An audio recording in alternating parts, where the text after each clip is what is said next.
All right, today we are diving into one of the most important, most decisive naval battles in all of history, the Battle of Trafalgar.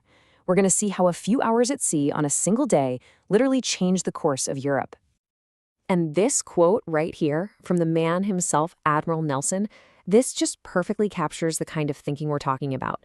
It's aggressive, it's revolutionary, and it was a massive departure from the standard, rigid naval tactics of the day. So let's get into it. You've got Napoleon's massive ambition to conquer Britain clashing head-on with the legendary Royal Navy. I mean, this was truly a battle for the ages.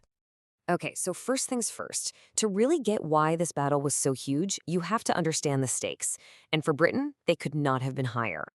By 1805, you basically had two superpowers running Europe. On the land, Napoleon's Grande Armée was just this unstoppable force, rolling over everyone. But on the sea, the British Royal Navy, the wooden walls of England, they were the ones who ruled supreme.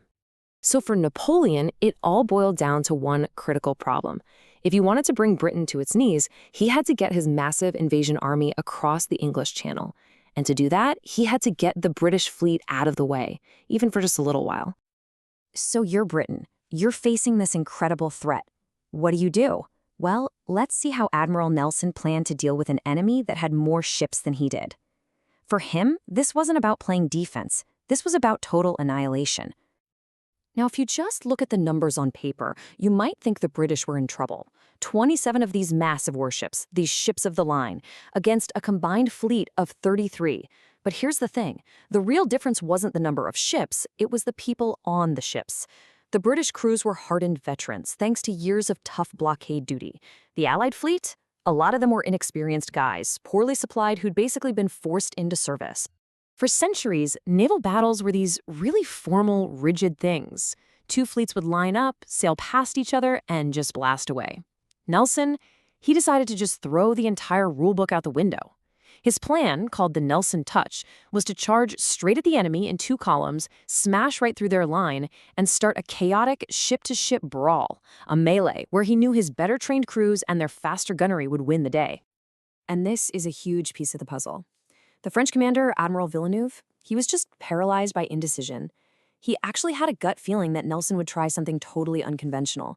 But after being chased all over the Atlantic, his nerve was shot. So he played it safe and kept his fleet in that traditional single line, which turned out to be incredibly vulnerable. So the stage is set. It's the morning of October 21st, 1805, off Cape Trafalgar. The winds are light, the seas are calm, and Nelson's crazy, audacious gamble is about to be put to the ultimate test. As his ships slowly, and I mean slowly, closed the gap, Nelson sent a signal from his flagship, HMS Victory, and it would become one of the most famous signals in all of military history, stealing the nerves of 17,000 men for the fight of their lives.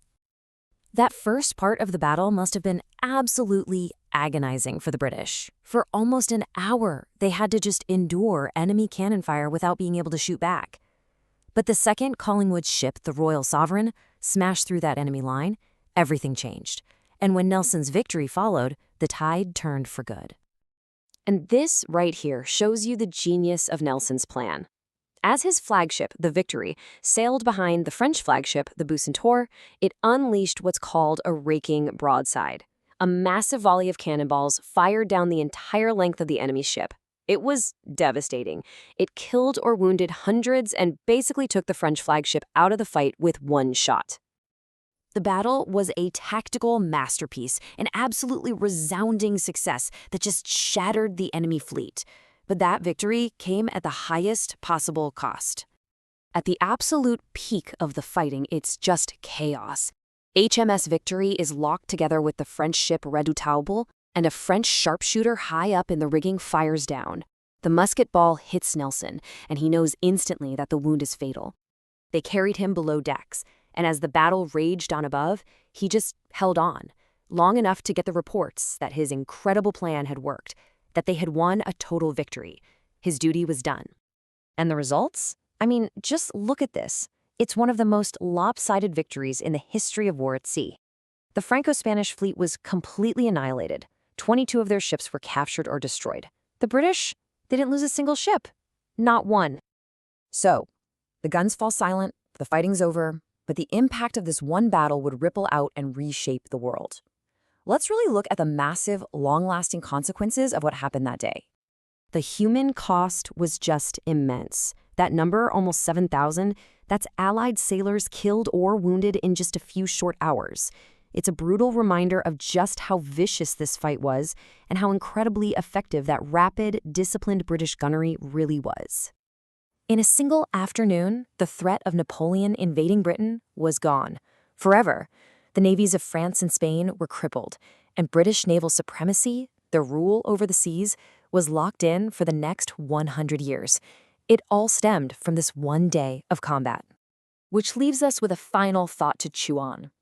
You know, Nelson's plan was undeniably brilliant, totally unorthodox, and it created the chance for this incredible victory.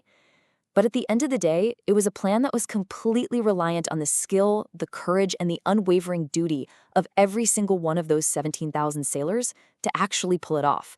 So maybe the answer is, you just can't have one without the other.